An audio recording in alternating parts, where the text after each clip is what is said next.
gravação. Peraí, a gravação começará em breve. Começou, gravando. Boa noite a todos. Então, hoje o nosso tópico é glossário clínico e genético da síndrome nefrótica, e ficará a cargo da Andréia e da Mara, da Unicamp, e a Andréia da USP. Sejam bem-vindos todos e podemos começar, Mara e Andréia. Força! Ok.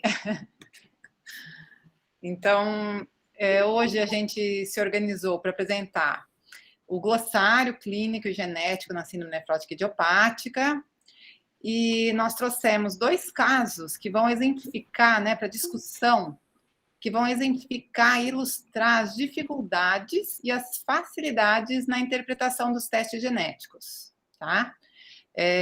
Eu acho que a gente tem mais dificuldades do que facilidades, na verdade. Vocês estão enxergando a minha tela? Que eu não perguntei isso antes. Sim, positivo. Tá, joia. Então, vamos seguir. Bom, então, quando a gente recebe, assim, esses casos, na verdade, a gente pensou bastante a respeito da necessidade, assim, de talvez as pessoas que não mexem com sequenciamento de exoma entenderem como é o processo da filtragem das variantes, de como a gente chega a uma variante candidata, né? Então, a gente trouxe essa exemplificando com alguns casos, mas, assim, nesse início eu vou trazer, assim, mais ou menos o fluxograma do que a gente faz até chegar no resultado, tá? Então, quando a gente recebe uma tabela, né, que vocês vão ver mais para frente aí, a gente recebe as variantes... Oi? Tá, é que escutei um barulho. A gente recebe as variantes totais encontradas, que são milhares, né? São milhares de variantes que a gente encontra de uma vez só, né? Que são feitas uma análise de sequenciamento de exoma.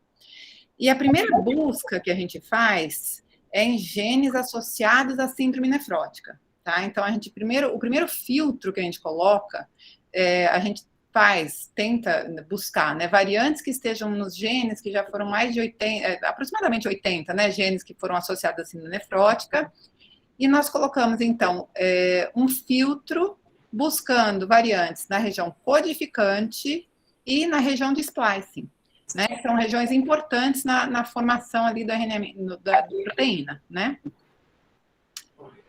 Bom,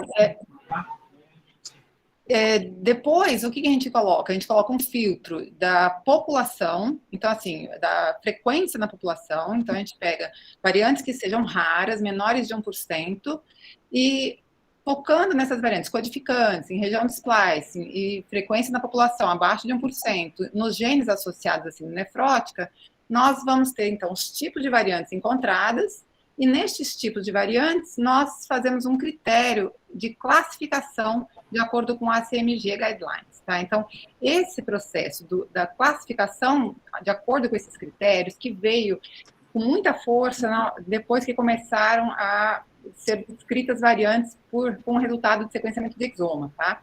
A gente também, esse processo é manual, mas nós também utilizamos um site, né, um programa de predição que se baseia nos critérios da CMG, e que é o Varsom, tá? Nossa, ela tá caramba, hein? Tem alguém que está com o áudio aberto aí? Porque não está no computador. Doutor Paulo, acho que tem alguém com o áudio aberto, né? Vocês estão escutando alguma coisa? Eu estou te ouvindo, Mara. Estamos escutando bem, Mara. Já fecharam o áudio, pode tocar. Ah, então tá. É que não estava sabendo se vocês estavam me escutando. Bom, perfeito. Então, esses critérios de classificação, que são o ACMG Guidelines, tá? Que é o American College of Medical Genetics and Genomics, eles foram exatamente criados em 2015 para que fosse feita a classificação dessas variantes realmente se baseando em critérios específicos, em scores de predição, que facilitem, na verdade elas complicam um pouco, mas também facilitam a vida dos pesquisadores e laboratórios clínicos. Bom, então, o ACMG Guidelines, ele recomenda, a primeira coisa que ele recomenda é que não se use mais os termos mutação e polimorfismo, ok? Então, mutação e polimorfismo são termos que eram utilizados até 2015, e daí eles recomendam que sejam trocados esses termos. Então, o conceito de polimorfismo é um conceito de que a frequência na população é maior do que 1%. Né? Então, todo polimorfismo ele vai ter uma frequência maior do que 1%, mas nem todo polimorfismo é neutro ou benigno, certo? Agora, em contrapartida, o conceito de mutação é uma alteração no DNA, sendo que nem toda mutação é deletéria. Então, nós temos mutações que nesse conceito não está significando que essa mutação é patogênica no caso da doença, né? Então, nós temos que tomar cuidado com essa classificação, né, com essa utilização desses termos, apesar de que muitas vezes a gente acaba usando ainda esses termos, mas deve tomar cuidado e utilizar os termos variante e alteração, que são termos neutros, que não estigmatizam e causam menos trauma para os pacientes. Só um pouquinho, Bom, Mara, só um pouquinho. Natália, seu som está ligado e está fazendo eco para todo mundo, por favor. Acho que já fechou, né? Não, Natália Ruiz. O som... Ô, Paulo, eu acho que você pode fechar o microfone de todo mundo. Mas se eu fechar, eu fecho da Mara também. Ah, é verdade. É verdade. Se eu desativar o som de todo mundo, eu desativo a Mara. Verdade. Que atrapalha, né? Está me atrapalhando de me concentrar. Eu acho que a Natália parou lá de coisar. Vamos lá, toca. Eu vou fechar o meu som. Bom, então, vamos lá. Deixa eu retomar aqui. Então, eu falei que aqui a gente não deve usar os termos mutação e polimorfismo, né? Usar os termos variante e alteração, certo? Nós temos critérios. Esses critérios da classificação da CMG, eles são critérios que são evidências que foram sendo elencadas, e aqui eu selecionei algumas, tá? Não tem todas aqui, só para a gente ter uma ideia de como é feita essa classificação, tá? Então, nós, recebendo a tabela, nós vamos observar vários itens aqui que vão nos ajudar a classificar essas variantes. Então, por exemplo, a frequência na população, né? Então, a frequência na população, quando ela é maior do que 5%, é uma evidência automática para a gente classificar as variantes como benignas, por exemplo. A frequência, se ela for rara, né, aqui no caso, se ela for rara, ela tem um peso diferente aqui para classificação de patogênica, tá? Então, ela é uma evidência moderada, né? Então, esses critérios a gente vai utilizando, por exemplo, experimentos funcionais. Experimentos funcionais aqui também. Nós temos experimentos funcionais que vão classificar as variantes em benignas ou experimentos funcionais que vão classificar as variantes como patogênicas. Então, cada um destes critérios, ausência de segregação em indivíduos afetados, descrição na literatura, evidências computacionais, vão nos ajudando a classificar essas variantes ou em benigna ou em patogênica, e provavelmente patogênica. Aqui, uma evidência forte para classificar uma variante como patogênica, por exemplo, numa doença com perda de função, é uma variante nula. Então, uma variante nula, do tipo que interrompe a proteína, ela vai ser uma evidência extremamente forte para a gente classificar uma variante como patogênica. Tá? Então, seguindo essas evidências, né, esses critérios, e classificando, utilizando a cada passo ali nas variantes, e de acordo com a família, com a segregação na família, e com várias evidências que a gente tem da clínica dos pacientes, nós vamos colocando score, né, essas notas, né, que são os scores, e vamos acrescentando isso na tabela. Quando nós daí no final, assim, olha, aqui é uma tabela, né, que eu sei que está pequenininha, mas aqui que são colocados aqui todas as evidências que nós fomos coletando, então dados da frequência populacional, dados computacionais, dados funcionais, segregação na família e assim por diante, nós vamos aqui acrescentando esses scores na tabela, até conseguirmos fazer uma classificação em variantes provavelmente benignas ou benignas, em variantes provavelmente patogênicas ou patogênicas, só que muitas vezes, na grande maioria das vezes, nós não conseguimos fazer essa classificação. Então, nós ficamos com dados incongruentes ali, né, que não se casam. Então, a gente vai juntando dados, mas nem todos os dados vão classificar como patogênica ou como benigna, e daí elas são classificadas como VUS, que são variantes de significado incerto. Então, as variantes de significado incerto, se a gente colocar nesse gráfico aqui, a gente vai ver que elas tomam muito mais, a proporção delas é muito maior do que as classificadas como patogênicas ou benignas, né? E muitas das variantes que antigamente, antes da gente ter todos esses critérios, de ter muito mais dados, né? Porque antigamente não existia esse site de predição em sílico, variantes em bancos populacionais, então a gente não tinha o cuidado, a gente podia até fazer experimentos funcionais, mas a gente muitas vezes classificava variantes como patogênicas, ou provavelmente patogênicas, sem ter dados suficientes, né? Então essa é a grande crítica que se faz para essa era do sequenciamento de exoma, né, de que as variantes deve ser tomado muito cuidado na classificação dessas variantes para não sair dando um diagnóstico molecular errado no caso de um paciente, né.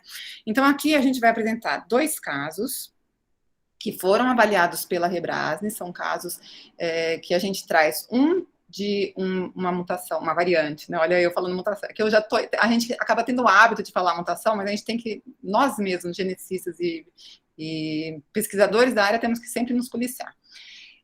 Então, a gente vai mostrar uma variante num gene que foi um resultado positivo, assim, positivo no sentido de ser fácil de analisar, e uma variante que foi mais difícil da gente chegar a um critério satisfatório. Tá? Então, agora a André que vai apresentar. Então, a gente recebeu esse menino, né, na Rebrasne, que iniciou, na verdade, foi identificada uma proteinúria e uma hematúria em urina 1, quando ele tinha 14 anos de idade, um exame de rotina. Ele apresentava-se, então, hipertenso, sem edema visível ao exame físico. Por causa dessa urina 1 e de hipertensão, ele foi investigado, ele apresentou proteinúria em níveis nefróticos, dislipidemia e hipoalbuminemia. Foi iniciado, então, o tratamento com prednisona na dose de 60 mg ao dia e não houve melhora em 8 semanas. Realizou a biópsia renal, cuja microscopia de luz evidenciou um padrão de glomerulosclerose segmentar e focal. A imunofluorescência foi negativa e não foi realizada a microscopia eletrônica nesse caso. Ele utilizou inibidor de calcineurina por 1 ano e 1 mês, entre ciclosporina e tacrolimus, e não houve redução da proteinúria. Ele foi apresentando piora progressiva da função renal e iniciou diálise peritoneal após 7 meses da suspensão do inibidor de calcineurina. Então, do momento em que foi identificada essa proteinúria até a doença renal terminal, foi um tempo de 2,5 anos. Outros exames, ele apresentava uma hipertrofia concêntrica de ventrículo esquerdo, um déficit auditivo com alteração em audiometria e não apresentou alteração à avaliação oftalmológica. Os pais não consanguíneos foram avaliados e não apresentam nem hematúria e nem proteinúria. Nesse caso, foi identificada, então, uma variante no gene colágeno 4A5, que é uma troca de uma glicina por um códon de parada.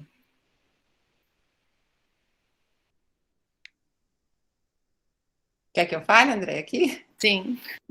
Então, aqui é um exemplo de uma tabela que a gente recebe, né, para fazer avaliação de sequenciamento de exoma. Ela tem 60 mil linhas, só para mostrar para vocês como é intenso esse trabalho. Obviamente que a gente tem maneira de fazer filtros, né? Então, aqui foram classificadas 142.707 variantes nos 19.119 genes deste paciente. Tá? E após os filtros, nós identificamos, então, 5 variantes em 3 genes. Então, aqui até que foi um processo tranquilo, porque, na verdade, a gente geralmente fica com muitas variantes, muitos genes ainda em dúvida, sabe? Aqui nos genes associados à síndrome nefrótica, né? E daí, como a Andrea falou, nós chegamos a uma hipótese, né, de uma variante provavelmente patogênica no colágeno 4A5, né? Então, agora a Andrea vai apresentar. Então, aqui o gene do colágeno 4A5, ele está no cromossomo X, ele codifica a cadeia alfa-5 do colágeno 4, que junto com as cadeias alfa-3 e alfa-4, eles formam um heterodímero, que é fundamental na formação da membrana basal glomerular. Então, aqui vocês podem ver, né, que tanto a cadeia alfa-3, alfa-4 e alfa-5 apresentam um domínio colágeno, e o domínio não colágeno, que vocês podem ver aqui, o NC1, que fica na porção C-terminal da proteína. E a outra porção que vocês podem ver, a porção N-terminal no lado oposto. Essas cadeias são trimerizadas no meio intracelular, e após a trimerização, são secretadas para o meio extracelular, formando esses hexâmeros, e que são ligados uns aos outros, tanto pela porção NC1 quanto na porção N-terminal, e essa estrutura, né, dos colágenos, juntamente com a laminina 521, que, por sua vez, está em relação, né, com a integrina alfa-3 beta-1, formam a estrutura fundamental da membrana basal glomerular. Então, tendo isso em mente, a gente observa aqui a representação da proteína, né? Então, o domínio colágeno é esse domínio que vocês estão vendo em pretinho aqui, e o domínio não colágeno NC1 é esse que está escrito C4 e C5. Então, a posição da nossa variante está identificada aqui, que determinou uma troca do aminoácido glicina nessa posição por um códon de parada, de maneira que a gente tem a proteína que parou aqui nessa porção. As mutações, então, como vocês podem observar, podem ocorrer nessas cadeias tanto alfa-3, alfa-4 e alfa-5, levando a alterações tanto na porção no domínio colágeno, quanto no domínio não colágeno. Bem interessante, só por curiosidade, né, no domínio colágeno, as variantes mais identificadas e significativas são as trocas da glicina por algum outro aminoácido.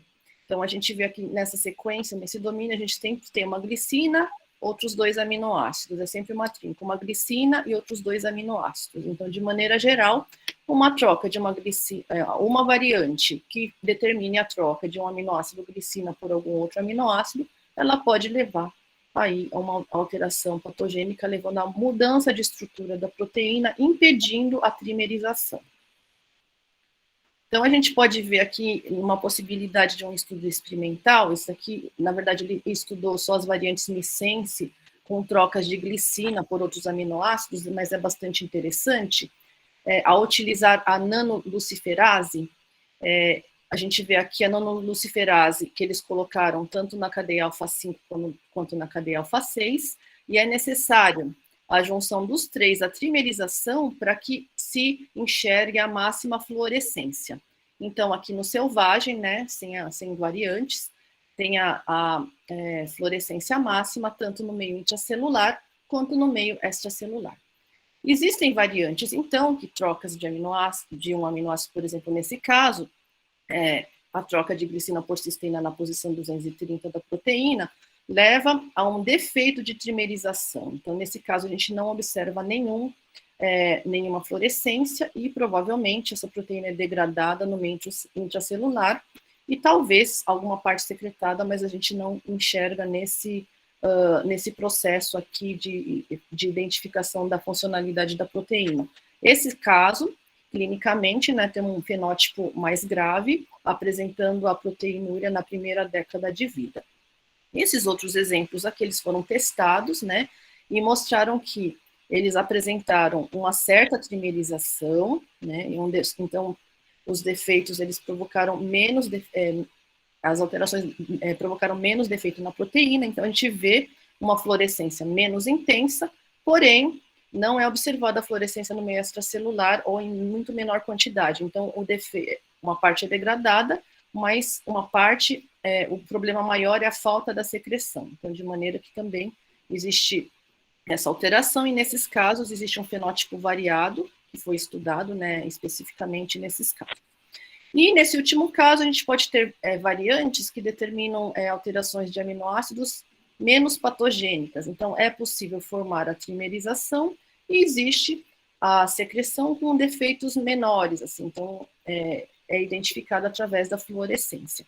No nosso caso, a gente pode pensar, não foi testado nesse modelo, mas se fosse testado, a gente poderia pensar que a gente tem uma interrupção da proteína, né, antes daquela porção não colágeno que vocês observaram, então provavelmente não vai haver essa trimerização e vai haver a degradação intracelular, e combina um pouco com a manifestação do nosso paciente, que com 11 anos já teve essa alteração e provavelmente aí tinha uma forma mais grave que combina aí com a síndrome de Alport.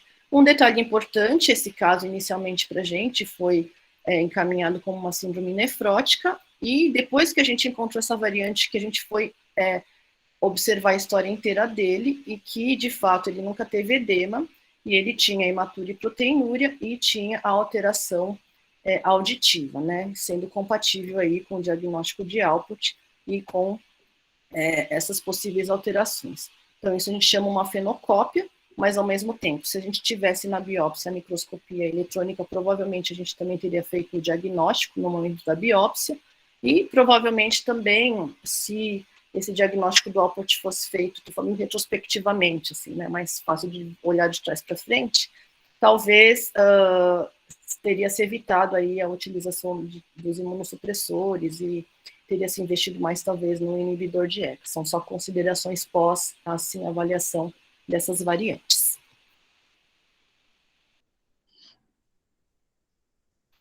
A gente tem um outro caso aqui, então, é o segundo caso, que foi uma menina, filha única, que manifestou a síndrome nefrótica aos 3 anos e 3 meses.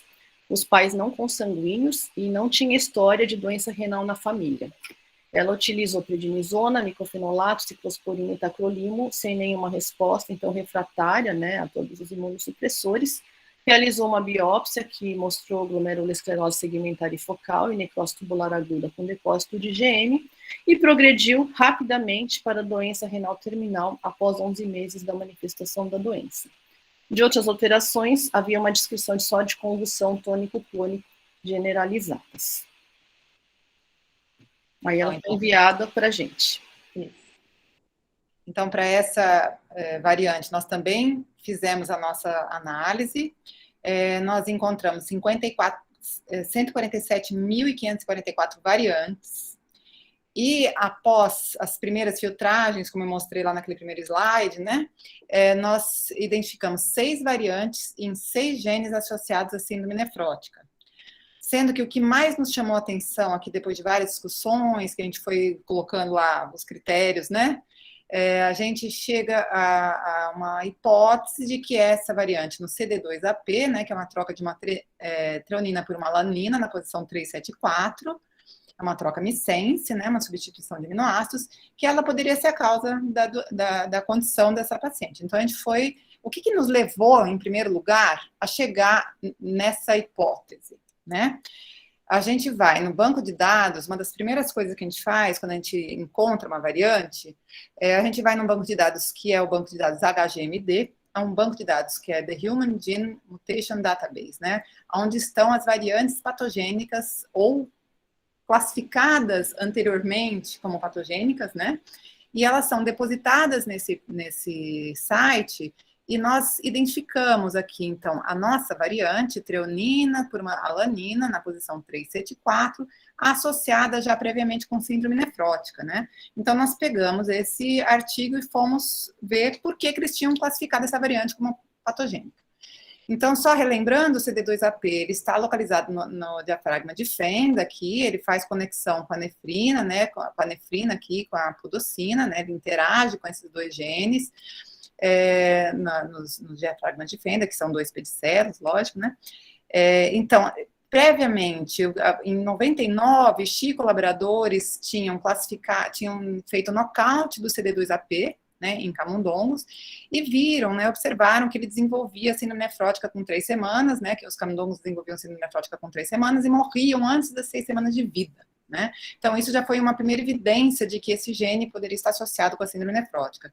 Alguns autores foram identificando algumas variantes, mas poucas variantes, e ficou um pouco nebuloso essa questão das variantes como causa da síndrome nefrótica, né. Mas alguns autores reportaram como variantes associadas à síndrome nefrótica. E ainda alguns estudos mostraram a interação do CD2AP com a nefrina, com a podocina, como eu já tinha falado, atuando, né, no remodelamento do citoesqueleto e nas vias de apoptose. Esse grupo especificamente, né, que a gente pegou o artigo lá daquele site, eles fizeram uma avaliação com 80 pacientes com síndrome nefrótica idiopática, córtico-resistentes, sendo que 50 possuíam menos de 18 anos de idade. O critério para córtico-resistência foi proteinúria após 2 meses de terapia. Eu copiei o que está escrito lá na parte de métodos deles. A biópsia mostrou GESF, em todos os pacientes, e foram excluídas variantes nos genes NPHS2 e exons 8 e 9 do DAPT1, que eram genes, são genes, né, principalmente associados à síndrome nefrótica da infância. E as variantes que foram identificadas, elas foram avaliadas em 200 indivíduos saudáveis italianos. Então, isso também, por exemplo, é uma coisa que a gente fazia há algum tempo atrás. Então, não encontrava uma variante que era nova, que não estava nos bancos de dados, nós triávamos em indivíduos saudáveis para ver se essa variante está presente numa população saudável, mas muitas vezes é uma população pequena, né? Hoje em dia, com bancos de dados populacionais, nós temos mais de 100 mil, na verdade não tenho certeza, 60 mil genomas, exomas depositados nesses bancos de dados. Então, para você fazer uma avaliação populacional, é muito maior essa população, né? Bom, de qualquer forma, os 3 genes, as 3 variantes, desculpa, encontradas no CD2AP, foram estas 3, por esse grupo, né? Ele ressalta, então, que eles fizeram avaliação funcional, de acordo com aqueles critérios do ACMG Guidelines, né? Um dos critérios para classificação como benigna ou como patogênica é a avaliação funcional dessas variantes, né? Que significa experimentos in vitro, in vivo, né? Aqui eles fizeram experimentos in vitro, eles fizeram, então, para a mutação, para essa variante, a troca de uma lisina por uma metionina na posição 301 e a deleção do aminoácido ácido glutâmico na posição 525. E eles viram que essa deleção, né, desse aminoácido causava uma diminuição da expressão glomerular do CD2AP e a variante missense aumentava a apoptose em células mononucleares de sangue periférico. Então, eles chegam à conclusão de que essas variantes são provavelmente patogênicas. Ele fala que devem ser patogênicas. Só que para esta variante aqui, da treonina por uma alanina na posição 374, encontrada também num paciente córtico-resistente, né, eles não fizeram estudos funcionais. Ele só classificou como provavelmente patogênica junto com as outras, certo? Ele falou assim, olha, não tivemos possibilidade de fazer análise funcional, porque não tínhamos o sangue do paciente, e não fizemos avaliação da variante na segregação nos pais, porque essa menina foi adotada. Então, incluiu essa variante como patogênica, então por isso que é importante, além da gente olhar nos artigos, a gente tem que ler o artigo com calma para ver o que foi feito para classificar essa variante como patogênica, né? Bom, curiosos, nós fomos então atrás do registro no banco de dados, né, que é esse RS, e verificamos no GNOMAD, que é o GNOMAD, né, que é o banco de dados populacional, que 8 indivíduos saudáveis homozigotos foram encontrados com essa variante, ou seja, em homozigose, essa variante que foi identificada, esqueci de falar aqui, que essas variantes foram identificadas em heterozigose. Então, se elas foram identificadas em heterozigose, em pacientes com síndrome nefrótica, e agora são encontradas, né, essa variante exclusivamente aqui, né, que foi classificada como patogênica por aquele grupo, foi encontrada em 8 indivíduos saudáveis em homozigose, e ainda por cima, no banco de dados, se nós colocarmos aqui para visualizar esses indivíduos nos quais ela foi encontrada em homozigose, nós vemos que elas foram encontradas em indivíduos mais velhos, né, em adultos saudáveis, o que demonstra que essa variante deve ser benigna, né? E nós fomos, então, para o VARSOME, que é aquele site que eu falei, que faz a classificação de acordo com a ACMG Guidelines. Na verdade, esse site a gente utiliza, mas o ideal é fazer manualmente aquela classificação, porque os pesquisadores que sabem, né, e os médicos que sabem sobre o histórico familiar do paciente, né, mas dá para ter uma ideia. Então, a gente coloca o RS lá, que é esse número aqui que eu mostrei aqui, né, esse RS aqui, que é esse identificador, que vai, inclusive, no laudo, quando a gente solta o laudo, né? A gente coloca lá no VARSOME e identificamos que realmente ela foi classificada como benigna, né? Então, ela está presente numa frequência alélica mais alta, ela está presente, observada em adultos saudáveis, e assim eles vão dando vários daqueles critérios que eu tinha falado no começo, para classificar essa variante como benigna. E, de fato, na evolução, né, a gente teve, essa criança foi transplantada com 6 anos e 11 meses de idade, com o doador falecido, tanto a indução quanto a manutenção clássicas, né, de transplante renal, e apresentou recidiva de GESF identificada no terceiro pós-operatório, terceiro dia pós-operatório, iniciando então o tratamento através de plasmaferese terapêutica e recebendo também pulso de corticoide e rituximab. Então, assim, a gente já estava na dúvida quanto àquela variante, realmente foi classificada como benigna, realmente a gente não encontrou uma causa monogênica e provavelmente é um fator circulante, uma vez que a criança apresentou uma recidiva de GESF identificada no terceiro dia de pós-operatório. Andréia, você quer que eu fale um pouco e você vai completando qualquer coisa? Pode falar. Tá, a gente trouxe um exemplo de um laudo que a gente elaborou, né, para a Rebrasne, e que geralmente a gente começa assim, a gente coloca o código do paciente, coloca o médico solicitante, né, a avaliação, qual foi o método utilizado, né, que foi proveniente de sangue de periférico, como que foi feita a construção da biblioteca, a análise das variantes. Ressaltando aqui o mais importante, né, no resultado, nós colocamos que a paciente, aqui é um exemplo de um laudo que a gente já apresentou, né, de uma variante no NPHS1. Então, nós identificamos a variante em homozigose, no gene NPHS1, que leva a uma deleção em frame, né, que é uma deleção de um aminoácido, então é a deleção do aminoácido treonina, aqui na posição 7,2, descrevemos que ela recebeu um registro de acesso, né, que é o do URS, que eu mencionei, e que tem uma frequência, e também ela tem um registro no banco de dados de Human Gene Mutation Database, né, que é aquele banco de dados que eu mostrei. Ela tem uma frequência alélica baixa, não foi encontrada em homozigotos, né? Foi classificada como patogênica de acordo com os critérios da CMG Guidelines, que eu mencionei. Nós sempre confirmamos as variantes por sequenciamento de sangue, né? E ela também foi encontrada na literatura, mas daí, do mesmo jeito que a gente fez para essa variante do CD2AP e também para a do colágeno, a gente vai na literatura, lê os artigos e checa se essas informações foram verificadas criteriosamente pelos respectivos autores, né? Depois tem uma tabela também onde a gente coloca todos os dados que foram mencionados no texto, né? Todos os bancos de dados utilizados e aqui todos os links de acesso e a conclusão final que a gente elabora se for patogênica ou não, né, dependendo do que for. Então, acho que era isso. Já tem gente inscrita para fazer pergunta. A Diana de São José dos Campos, se não me engano, se é a Diana que eu estou pensando, levantou a mãozinha. É você, Diana? Se ela está falando, ela está sem microfone. Vocês estão me ouvindo? Alô, alô? Estamos. Sim, sim. Diana? Sim.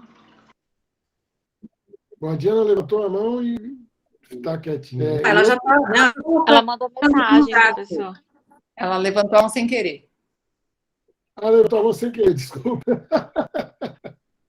Veja bem, eu fico bastante orgulhoso de ver que nós já estamos, nessa altura do campeonato, produzindo o exoma e análise do exoma de maneira extremamente cuidadosa, bem feito, tudo dentro do nosso grupo, né? Eu queria que vocês falassem um pouco quanto disto é informatizado, que a gente joga para um computador e tem um retorno, e quanto disto é humanizado, né? Que depende desse trabalho que a Mara mostrou, que vocês estão fazendo, né? De pegar e buscar cada mutação e ir a fundo na leitura dos artigos, tal, isso, aquilo, né? Como é que vocês veem a divisão de quanto por cento desse trabalho é automatizado e quanto por cento é humano? Pode falar, Andréia. A gente poderia dividir em duas fases principais após o sequenciamento e a geração dos dados brutos, né? Então, o que a gente faz? São realizadas as bibliotecas de DNA, é feito a captura, depois é feito o sequenciamento, e isso gera um resultado binário em que a gente não consegue interpretar nada. Então, primeiro é feito esses são esses dados que a gente recebe. Então, normalmente o bioinformata vai realizar a análise primária através da utilização de vários pipelines construídos pelo próprio bioinformata ou por alguns já prontos, né? Hoje em dia existem já esses que podem ser utilizados. E depois a gente faz a filtragem, que é a análise secundária dessas variantes, né? Como a Mara mostrou, a gente recebe esses dados, assim, nessas planilhas, e a gente faz as filtragens de acordo com alguns critérios. A gente optou, então, por, nesse momento, fazer essa filtragem analisando prioritariamente os genes já relacionados à síndrome nefrótica, né? Então, a partir dessa filtragem, a gente chega em alguns genes, então aí que fica a parte bem importante da parte clínica, né, para a gente ver se tem essa correlação clínica com a variante, possivelmente, aí que a gente está analisando e que faça sentido. Então, nesse caso, depois, quando a gente foi ver a história, no caso do colágeno, ele fazia completamente sentido, né, e, de fato, a variante, pelos critérios, ela é provavelmente patogênica mesmo. Então, é mais ou menos isso. Então, tem uma grande parte aí de bioinformática e também tem uma parte aí de análise que é feita aí da parte humana e muito importante são os dados clínicos para a gente fazer essa correlação. Então, por isso que a gente tem essa preocupação da ficha, de ter todos os dados possíveis para a gente conseguir depois fazer essa correlação de uma maneira mais fina, né? Porque isso é muito importante. Quem está lá pedindo o exame tem que ter essa noção de que o exame não é a verdade absoluta. Ele vai trazer consigo, o resultado do exame, uma série de dúvidas também, né? Então, é importantíssimo que o clínico pudesse, inclusive, porque a gente pega e vê assim, o resultado e já diz, bom, é mutação, e chama de mutação e acabou, né? E fala, esse eu já vi, outro dia eu fui chamado para rever um artigo que foi submetido para uma revista internacional boa, de um grupo chinês. E eles não davam sequer a identificação das variantes que eles acharam. Fizemos o teste molecular em síndrome nefrótica e achamos em 30% variantes patogênicas, e sem detalhar quais são as variantes, aonde que eles fizeram o diagnóstico de patogenicidade, como que eles chegaram nisso. Bom, desnecessário dizer que todos os 3 revisores pediram para rejeitar e o artigo foi rejeitado. Então, essa coisa que não é só olhar o papel que vem para a gente, talvez ligar de volta, conversar, trocar ideia, porque essa conversa, a parte informatizada, para mim, ela é muito importante, mas a parte nobre está no cérebro de quem interpreta os resultados, né? Que vocês é o que estão fazendo vocês aqui dentro da Rebrasne, né? Por isso que na hora de colocar os filtros, o ser humano que tem que interferir, né? Nesses filtros secundários aqui. Porque, por exemplo, no NPHS2, se a gente colocar tudo para baixo de menos 1%, a gente perde a R229Q, né, André? Que é uma variante que está acima do 1%. Então, tudo tem que ser muito pensado mesmo. O ApoL1 também. O ApoL1, Então, tem que ter, assim, muito o que a André falou, eu que sou bióloga e estou do lado do molecular, eu vou lá para as moléculas, tudo, mas eu gosto sempre de perguntar para a doutora Vera, para a André, para a Luciana, para todos os né? Sem a clínica, a gente não consegue fazer uma boa qualidade de uma classificação, né? A clínica é tudo, né? E bate direitinho, né, André? Quando é para ter... E nós, na clínica, sem a biologia, também tampouco conseguimos chegar até onde poderíamos chegar, né? Por isso que essa medicina é necessária mesmo, né? E cada vez mais a gente está vendo que agora tem uma mão. O que chama transplante renal ICR. Vai saber quem é essa pessoa, né? Quem está lá no transplante renal? Gente, desculpa, é Camila Metran. Desculpa, eu loguei com o e-mail do transplante. Mil desculpas. Eu tenho uma dúvida, adorei a aula, muito obrigada pela aula. Eu tenho uma dúvida a hora que você faz essa filtragem, como que você pega mutações novas? Você não deixa para trás assim, mutações que não estão dentro dessas 80 mutações? Como que é feito isso? Então, aí tem dois conceitos. Um as variantes novas, que são nos genes que a gente está falando ali, que são os 80 genes que já foram associados. Essas são variantes novas, não descritas ainda por alguma pessoa na literatura relacionada à síndrome nefrótica. Agora, eu não sei se você quer dizer genes candidatos, talvez, né? Variantes novas em outros genes que não sejam Isso. Daí a gente não está... Nesse primeiro filtro, a gente foca nesses primeiros 80, aproximadamente, genes que já foram associados. E a gente está sempre ligado nos congressos, na literatura, para ver se não saem novos genes. Por que isso? Porque para você ter uma classificação de gene candidato, é um pouco mais complicado. A gente tem que fazer sequenciamento de trios, que seriam pai, mãe, filho, numa família, por exemplo. Muitas vezes a gente precisa de famílias consanguíneas, que a gente consegue ver a segregação daquela região ao longo das gerações, isso para doenças autossômicas recessivas. Então, assim, é um processo um pouco mais complicado. Então, inicialmente, a gente está focando nos genes que já foram associados, né? Agora, obviamente, que se a gente não encontra nesses primeiros 80 genes, a gente tem que daí reavaliar, né, Andréia? Pensar como olhar para outras variantes potencialmente perdidas, né? Não só variantes. Por isso que é bem importante, né, no nosso caso, fazer o sequenciamento do exoma, porque depois a gente consegue reavaliar naqueles casos onde a gente não encontrou variantes patogênicas, não teve causas, né? A gente consegue reavaliar em outros genes. E outra coisa importante, quando a gente vai vendo vários casos em conjunto, de repente a gente encontra 4 casos que apresentam uma variante no mesmo gene.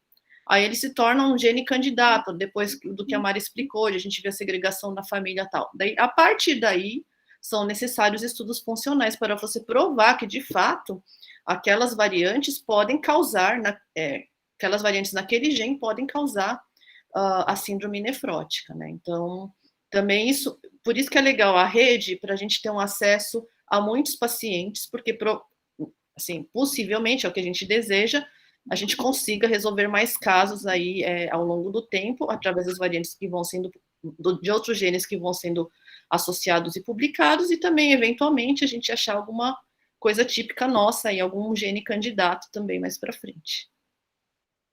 Vera Belangero está com a mão levantada. Então, eu ia, só para o pessoal ter uma oportunidade de explicar melhor ainda, por exemplo, nesse segundo caso, né, quando o CD2AP não deu realmente como significativamente patogênico, vamos supor, quer dizer, o que salvou o caso é que o paciente teve a recidiva no pós-transplante, né? Mas vamos supor que não tivesse essa parte aí, vocês teriam voltado, provavelmente, nas outras variantes, né? Só para realmente explicar para o pessoal.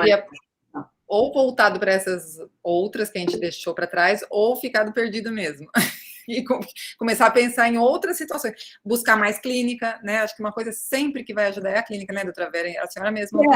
Na verdade, a gente tem vários exomas com várias variantes e que ainda a gente está sem concluir em relação à sua patogenicidade, né? Não só a gente, como muita gente no mundo, né? Aliás, eu achei muito bom aquele gráfico que você... da frequência de cada resultado, né, na análise das variantes. E aí você pôs lá em vermelho, bem pequenininho, são as patogênicas, e também bem azulzinho ali, as benignas, e o resto é o cinza, né? Então, mostrando que nós estamos, essa parte do cinza ainda é muito forte. Né?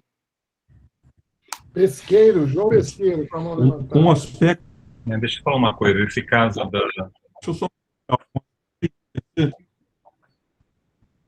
Então, pode falar, Pesqueiro. Pode falar, Luiz.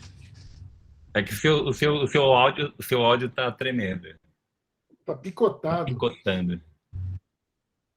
Não, eu só ia comentar que vale a pena a Andréia e a Mara comentarem um pouquinho o aspecto dinâmico que esse tipo de análise deve ter, né? Porque, dada as diferentes naturezas de informações novas que vão sendo adicionadas ao longo do tempo, tá certo?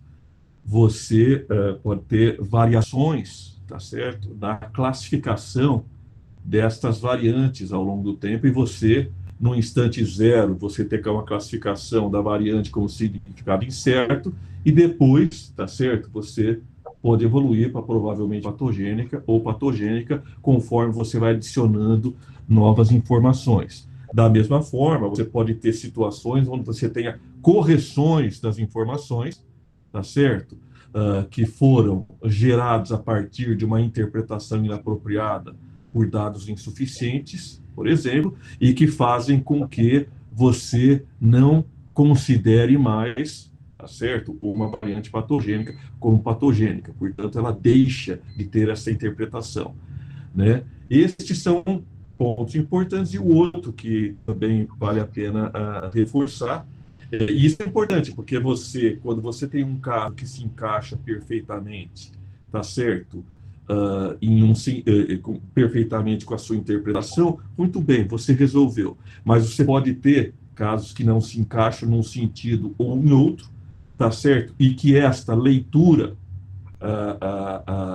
com essa leitura ao longo do tempo, pode permitir, então, né, uma interpretação adequada ou a correção de uma interpretação inadequada que havia sido feita antes. Além disso, só para completar, essa questão que a Andrea colocou, de que você tendo o exoma, você vai ter lá, quer dizer, isto pronto para que uma análise que não lhe trouxe, que não foi resolutiva, possa ser revisitada ao longo do tempo com as informações adicionais. Eu só coloquei isso, eu gostaria que você só completasse um pouco nesse sentido, mas muito disso vocês já abordaram. Acho que teve o caso, né, que a Mara explicou bem do CD2AP, que demonstrou bem isso, que a partir do momento que foram feitos mais sequenciamentos aí numa população saudável, verificou-se que essa variante era presente, inclusive em homozigose na população saudável. Isso. E casos também como, por exemplo, várias variantes de significado incerto, por exemplo, a gente faz as predições em sílico e elas continuam com significado incerto. Uma das coisas, como a Mara falou, da variante, né, de genes que já foram relacionados à síndrome nefrótica, não estou falando de novas variantes, a segregação é bem importante, né? Então, se a gente vê que aquele gene segrega numa família em que todos eles são afetados e quem não tem a presença daquela variante naquele gene não é afetado, então também ele vai se tornando um candidato mais forte.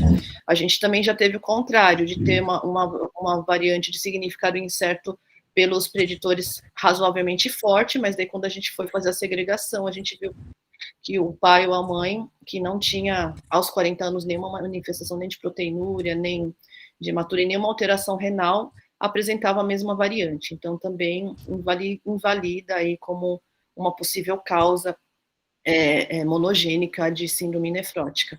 E esses dados podem ser, a gente pode ir incluindo outros dados, como estudos funcionais. Então, por exemplo, igual esse estudo que eu mostrei aí relacionado das cadeias alfa-3, alfa-4, alfa-5 do colágeno 4, né? Então, é um jeito interessante de você fazer um teste funcional para ver se aquela variante, de fato, pelo menos in vitro, ela tem a gente consegue identificar seu potencial patogênico, né? Então, são outros instrumentos aí que vão se adicionando às informações iniciais. Pesqueiro está inscrito. Vai lá, Pesqueiro. Tá, só... As próprias ferramentas em sílico evoluem ao longo do tempo. Você quer falar, Mário? Oh. Fala, Andréia.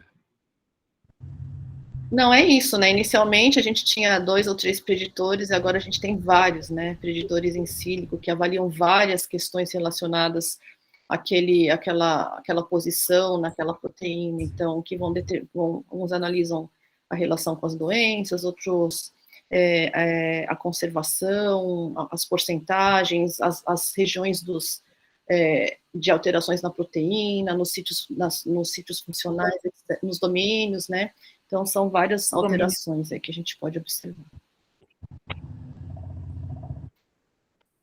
Vai lá, eu sei falar, dar parabéns para vocês, excelente. E esse experimento com colágeno, ele é muito elegante, né? Essa história de você medir a trimerização, isso, para mim, é claro, mostra uma coisa muito importante, que é essa interação. Nesse caso, nós estamos vendo uma interação entre a mesma proteína, que é o colágeno 4A5, mas existe, por exemplo, a CD2AP, ela interage com outras proteínas, com uma inositol 5-fosfato, por exemplo. Então, a gente tem que começar a pensar, daqui a pouco, nessas interações e mutações nesses outros genes que podem fazer com que o paciente tenha a clínica e depender da mutação no outro gene. Então, eu fico pensando, às vezes, tudo bem, você encontrou em homozigose em pessoas, mas pode ser que os que tenham clínica tem outra mutação num outro gene, que na hora de fazer essa interação, aí essa interação faz com que o efeito não aconteça, ou aconteça um efeito deletério.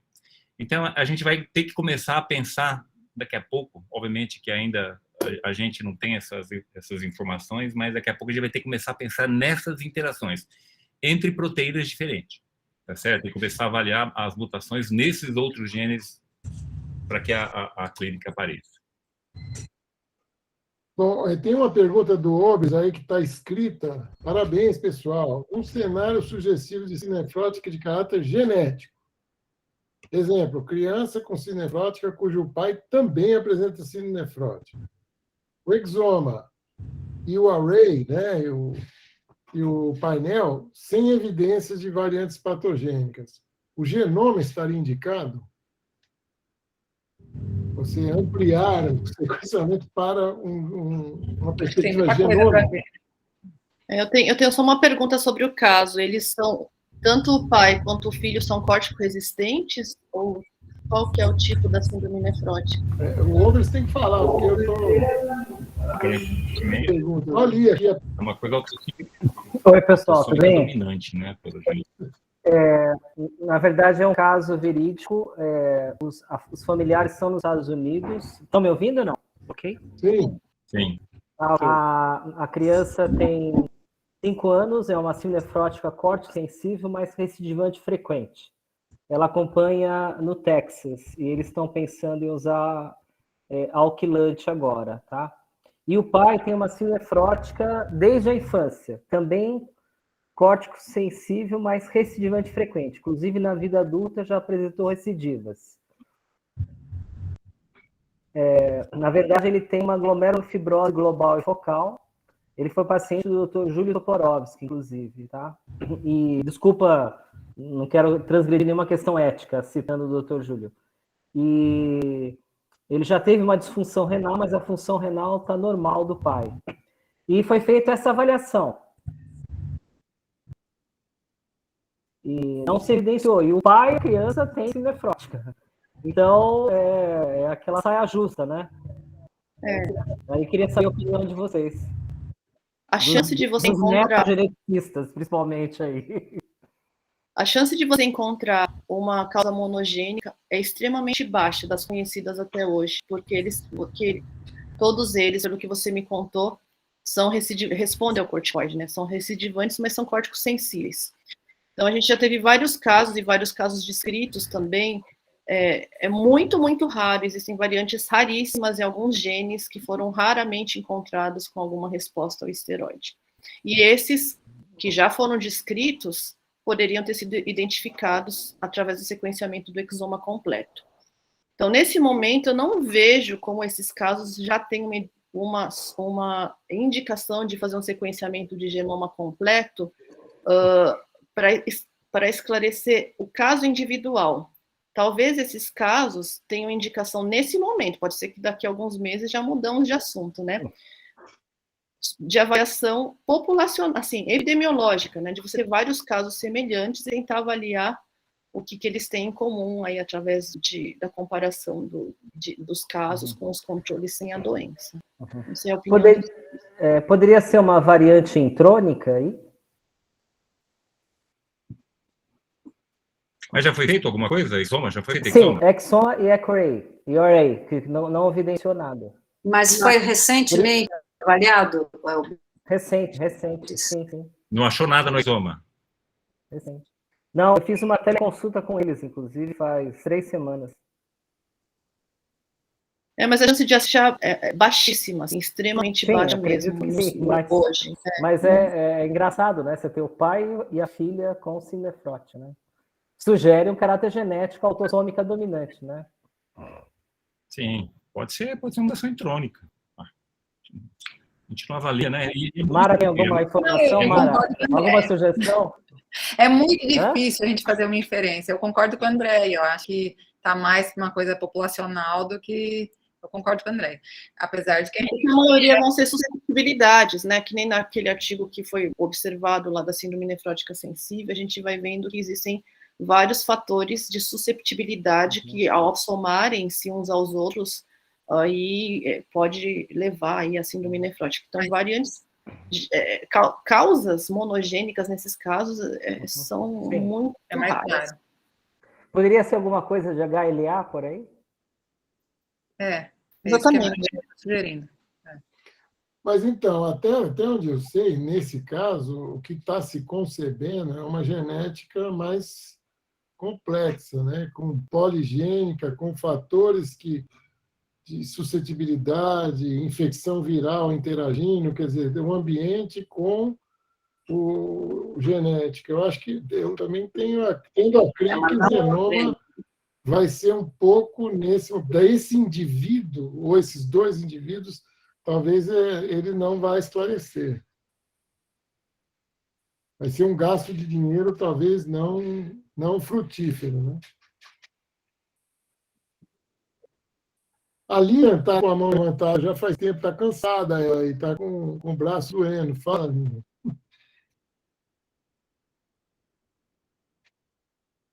Lilian Monteiro Palma. Você está sem... Não, bonito. Acho que só foi sem querer, não errei não, mas de qualquer forma eu achei as perguntas ótimas e eu acho que eu fiz uma mesa no congresso com a Andrea e fizeram uma pesquisa de DNA mitocondrial. Você lembra desse Sim, trabalho, Andrea? Eu ia fazer essa pergunta, só que é outro tipo de Isso. doença, né? Mas pegando um gancho no Oberes aí sobre extrapolar um pouquinho só, mas eu não tenho mais nada a acrescentar, não. Obrigada. Era um outro caso que tinha uma doença sistêmica, no caso, né? E incluindo, isso, quando a gente o conheceu, já uma doença renal terminal. Né? Então, nesse caso, como ele tinha características sistêmicas que sugeriam uma mitocondriopatia, além... após o sequenciamento de exoma não revelar nenhuma alteração, foi feita a avaliação de genes mitocondriais, encontrando-se uma variante patogênica que explicou a doença daquele paciente, mas não tem a ver com síndrome nefrótica nesse caso. Bom, gente, Acho não uma tendo mais... sugestão para a questão do Oberes é realmente a reanálise do exoma, né, a cada período de tempo, né? Acho que a possibilidade dele encontrar alguma coisa, rever realmente se foram checados todos os genes do HLA, né, que já foram descritos, né, porque nós mesmos fomos revendo esses aspectos, né, à medida que eles foram, e isso são bem recentes, né, aí é publicação 2020, 2021, né. Mas esses do HLA, se a gente fosse... Pelo menos essas variantes de risco, elas precisariam estar num contexto populacional, né? Se for verificar essas variantes que a gente está falando. Sim, e por outro lado, as variantes em HLA também são bem difíceis de interpretação, né? Então, e elas são dessa parte poligênica, ela sozinha não vai causar síndrome nefrótica. Né? Oberes, então, se você quiser depois discutir esse caso, eu gostaria de discutir melhor esse caso. Gostaria de dar uma olhada com mais cuidado. Se você quiser. Legal, Pesqueiro. Com certeza. Eu faço contato com você depois. Obrigado. A gente aproveita e põe um papo em dia. Sim, sim. Meu colega de natação há quantos anos? Quantos anos? Nossa, atrás? Eu estava querendo ver como é que você estava de cabelo branco. O mundo é pequeno, como dá voltas, né? Gente, que bacana. Tem bastante esportista aqui, o Paulo no Pilates e o resto na natação. O Pilates eu acho que não é um esporte, propriamente dito. Tá Pior que não. É uma necessidade. É uma necessidade. Exatamente, necessidade. Bom, gente, são 20h30, se não tem mais perguntas e respostas, eu acho que eu... A Thaís só perguntou aqui no chat sobre exoma de 2 irmãos.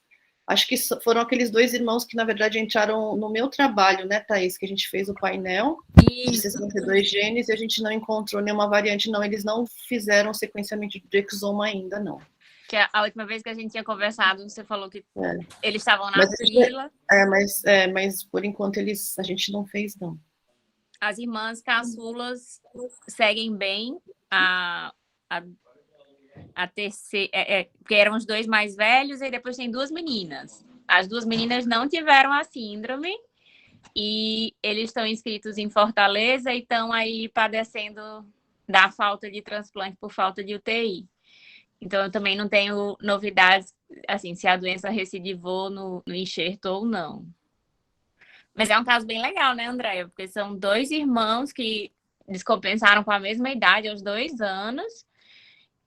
Ambos são do sexo masculino e as 2 irmãs dos mesmos pais não têm a doença. E já a caçulinha, acho que está chegando nos 2. E a que foi a terceira da prole, não teve com... Ainda não tem, tá? Com uns 4, 5 anos e não tem a doença. Muito bom. Então, gente, olha, o site da Rebrasne está lá. Quem tiver caso que queira colocar para... Nós sempre fazemos avaliação dos pacientes, nós estamos dando prioridade para quem está em estágio 4 e 5, quem tem síndrome nefrótica congênita ou quem tem síndrome nefrótica familiar, a gente seleciona para fazer o estudo do exoma primeiramente, porque nós não temos dinheiro sobrando, nós temos pouco dinheiro, né? Mas estamos fazendo, né? Esses 2 casos já foram discutidos hoje, já saíram da Rebrasne do mês passado também, né? Então, já são resultados da própria colaboração da rede, né? Vamos fechar, gente? 8h30? Podemos? Só um lembrete que o mês que vem, dia 3/11, é tratamento de síndrome nefrótica, avaliação clínica e laboratorial, de síndrome nefrótica córtico-sensível e como usar a corticoterapia na síndrome nefrótica idiopática, esquemas terapêuticos, toxicidade, retirada, substituição e resposta terapêutica. Quem vai falar esses dois tópicos é o Oberes e a doutora Vera Belangero. Vai ser uma grande coisa, importante coisa para falar sobre parte clínica de avaliação e tratamento de criança com síndrome nefrótica idiopática, né? Então, convido a todos, dia 3/11, às 7h30, o mesmo link. E quando eu tiver possibilidade de jogar esta palestra de hoje, essa mesa de hoje no YouTube, eu passo para todo mundo o link para vocês, quem quiser ver de novo, ou passar para alguém, né? Tá bom? Então, vai lá. Boa noite para todo mundo. Boa noite. Obrigado para todos. Boa noite, obrigada. Boa noite.